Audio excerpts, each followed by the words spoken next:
Good morning, my lovers, how are we? 2024 was a year where some films under strict security managed to break containment and unfortunately were released to the general public. Whilst authorities are still investigating the ins and outs of the situation, I am here today to discuss and maybe even recommend some of these major motion pictures in my strict and unwavering ranking system. I'll of course be putting these in order of most stressful to least stressful. So before getting to the hidden gems, let's first go through some quickfire ones. Shout out to the film that dermatologists hate the most, The Substance. I love this film for a number of reasons, but predominantly for what it's doing for the genre. Bridging the gap and welcoming with open arms folks that wouldn't dream of sticking on a horror flick. It deserves every single accolade that's headed its way, and I'd love to discuss it in more detail soon. Secondly, the hands-down musical of the year, Better Man floored me. It's a raw and honest tale that defies gravity, sweeping you into the corrupt showbiz world that will have you loving angels instead. Let CGI monkey Robbie Williams entertain you and give you an emotional punch to the gut while he's at it. Not even hyperbolic, a must watch. Thirdly, when did Nick Cage grow such long legs? Has he had them this entire time? Is he mostly leg and no torso? How has he hidden it from us for so long?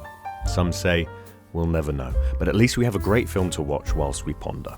Fourthly, Bird is just plain brilliant, and it shows why they-thems will save the world. Andrea Arnold has a way of capturing life through a camera lens that is as effective at putting the audience in with the characters as immersive theatre. Such personal scenes play out, and you want to look away as to not intrude on the characters. And it also has maybe the best Coldplay joke since Peep Show. People like Coldplay and voted for the Nazis. You can't trust people, Jeremy. Fifthly, oh boy has George Miller cooked. Furiosa, you impeccable film. Sixthly, Anora is as great as everyone says it is, highlighting class issues in such a humorous way, is a skill Sean Baker is incredibly good at. Seventhly, Maria is just sublime. What a performance, what a script, what a story. Beautiful. Eighthly, with Monkey Man, Dev Patel said trans rights and looked great doing so. Ninthly, The Wild Robot made me sob like a little baby. Full video incoming.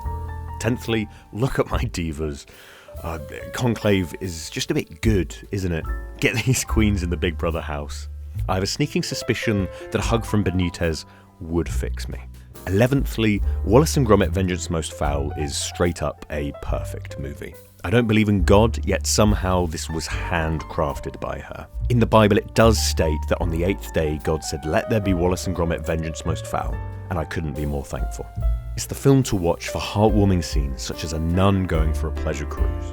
Top tier stuff. 12thly, Luca my boy, I'm so sorry I haven't seen Challenges yet, but I've made up for it by seeing Queer 3 times. I don't know if I fully understand it yet, and I kinda love that. I'm glad that it's now a movie because Daniel Craig's performance has me rewinding scenes as soon as they finish. I cannot take my eyes off of it. 13thly, this isn't a film, but it might just be the best thing I saw last year. True Detective Night Country is perhaps one of my favourite pieces of media ever? Should I get to the bloody list now? Yeah, I think so. Right, the most stressful film out of these 5 is a masterclass in balancing different genres and wildly different tones. Sister Midnight is set in Mumbai and follows an arranged marriage that spirals into darkness as the spineless husband, side note, that's the synopsis calling him that, not me, I swear, big up Gopal, me and my homies love Gopal. But yes, the spineless husband watches his wife morph into a ruthless, feral force within their marital confines. The film presents the audience with a lot of pretty out there ideas, and no matter how strange it gets, you always come back to the initial question that's posed. What happens when you become completely disillusioned with life and society, feeling like you don't have any say in your own time on this earth? Radhika Apte captures all of that sometimes with solely a facial expression. The monotonous boredom and depression of being confined to your home, wanting to break free and live your life authentically, but external factors keep you trapped within this time loop, which after the last few years, it might be a little relatable to some folks. When you think about it, why do we watch films? Why do we pay our money to go to the cinema or even hit play on Netflix? It's to be shown something new, to experience a life different to your own, to build empathy. And that can only be good in uniting us as one people on this planet. With a lot of Western cinema, we fall into the traps of tropes, archetypes with heroes and villains that we keep getting told the same story, just with slightly different characters. Sister Midnight politely takes those conventions and bites its head off. showing a singular story from a unique perspective that we don't have starring as the lead in films very often. The film may not be for everyone, but the girlies who get it, get it. I'm ashamed to say that I'm fairly new to Indian cinema, which is also incredibly exciting. If you have any recommendations, please let me know. For the observant among you, you may have realised that this film is yet to be released. And isn't this supposed to be a list of films that came out in 2024? Well, if you have an issue with it, then please take it up with the manager, but please let me remind you that you are currently speaking to the manager. This was the second year I've attended and had a blast at the BFI London Film Festival, and it messes with my perception of release windows, but I'm hopefully getting to you just in time to recommend this before its theatrical run. Go and check it out. Or don't. Secondly, The Wild Robot has had an incredibly successful run, telling a story of love and hope about animals facing a threat that they at first don't understand. Another film to do this beautifully and without a word spoken is Flow.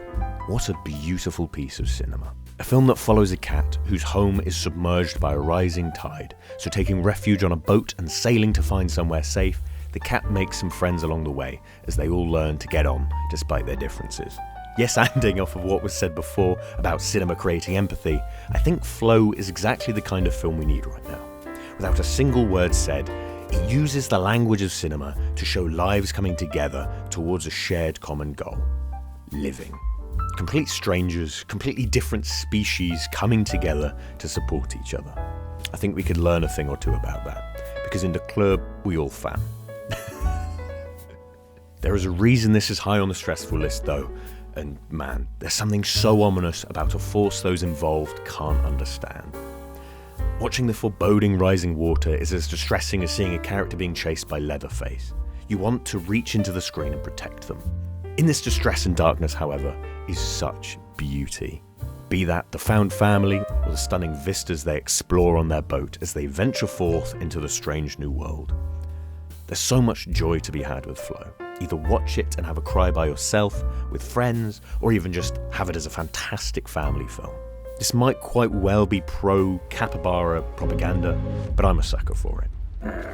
I'd also recommend following the film's crew online. They're sharing fascinating tidbits on how they pulled it off behind the scenes, such as trying to tickle animals to get the vocal performance they're after. Just another reason as to why it's an inspiring piece of filmmaking. For the animation, it utilised free and available software that anyone can download right now.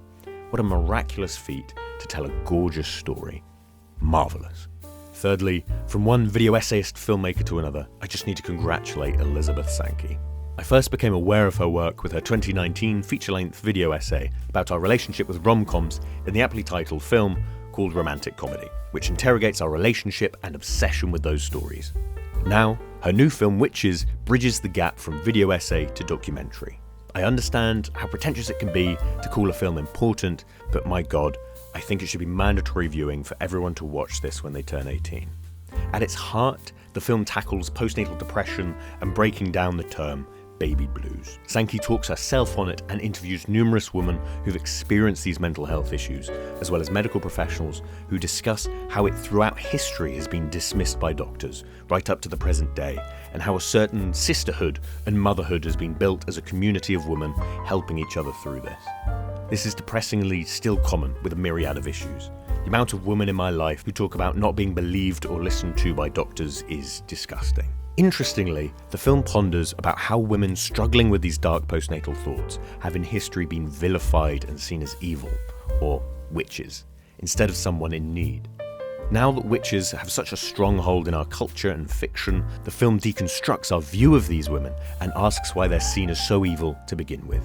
Much like the average man's understanding of periods is embarrassingly basic, we need to fully destigmatize postnatal depression so everyone can talk honestly about it, because if left without appropriate support, it can have devastating consequences. I, of course, knew about postnatal depression before watching the film, but I'm uncomfortable with how limited my understanding of it was. To discuss it so openly in the film is brave and incredibly needed for everyone taking part. To share these stories, this knowledge, and to help spread the word to people, to tell them that they aren't alone. It's a perfect jumping off point for people to begin their research into this area, especially in regards of how to support someone going through it. On top of that, it's fascinating to see how the science interacts with fictional witches in our pop culture, how they're portrayed in the stories we watch, and perhaps the ideas we carry with us in life because of it. Not to get on such a tall high horse I need a ladder, but I think the world is a better place for having this film in it. It's streaming now on Mubi. Fourthly, another Mubi release, because bloody hell they've been knocking out of the park lately, Grand Theft Hamlet is remarkable. When first becoming aware of this film, I thought it was a parody. Surely it's a wind-up. There's a feature-length documentary about people trying to perform William Shakespeare's Hamlet entirely within Rockstar Games' Grand Theft Auto 5. Sign me up. As a child of early 2010s YouTube, this is a perfect pairing of my Venn diagram of interests. Lockdown is a huge cultural event that's rarely explored or mentioned in our media. By many, it's seen as a blip in life a few years ago that even a mention of COVID in a film is enough to garner a sigh or eye roll. It seems that collectively, even though it's very much a current thing, we just want to forget about it and move on.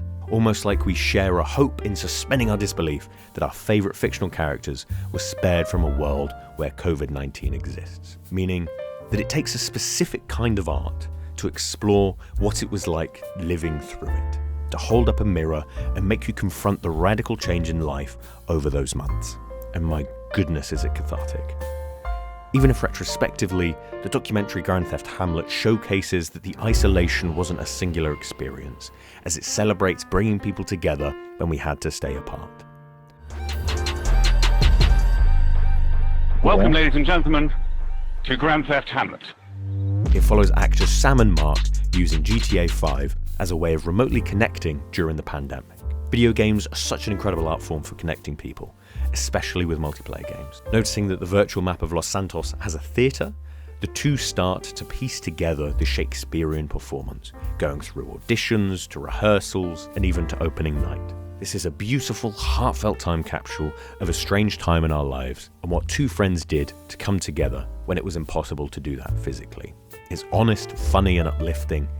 Not to be too cheesy, but based around a video game for stealing cars, this film certainly steals your heart.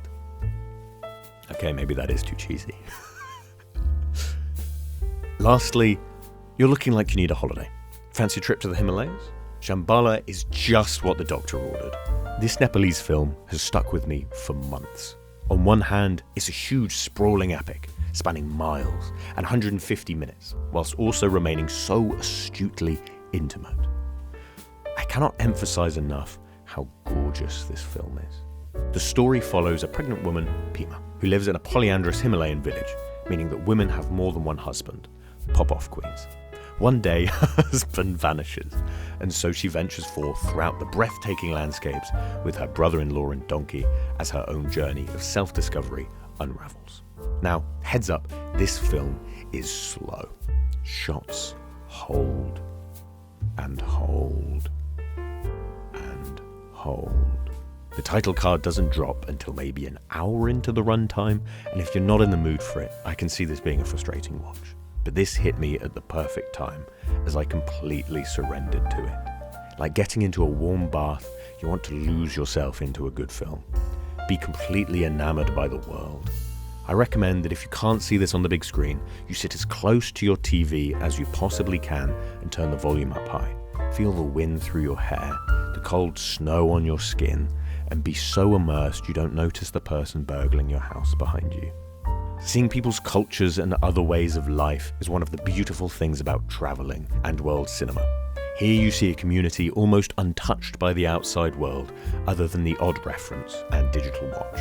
It's a stunning exploration of Nepalese highland communities. It holds quite a depressing truth in how starkly different our cultures are, yet it's the same people who struggle with societal pressures and prejudice. Pima is a fascinating character. It's interesting how she navigates the world, and it felt almost like a spiritual experience. I'll never forget going on that journey with her. So, they're the films. Maybe check them out, maybe don't. Maybe go for a walk, or maybe call a loved one you haven't spoken to in a while and have been putting off. They miss you and would love nothing more than to hear your voice. They don't understand why you've been avoiding them. Please get in touch. They miss you. As always, charitable links in the description. Perfect, that is everything, my love. I'll see you bloody soon.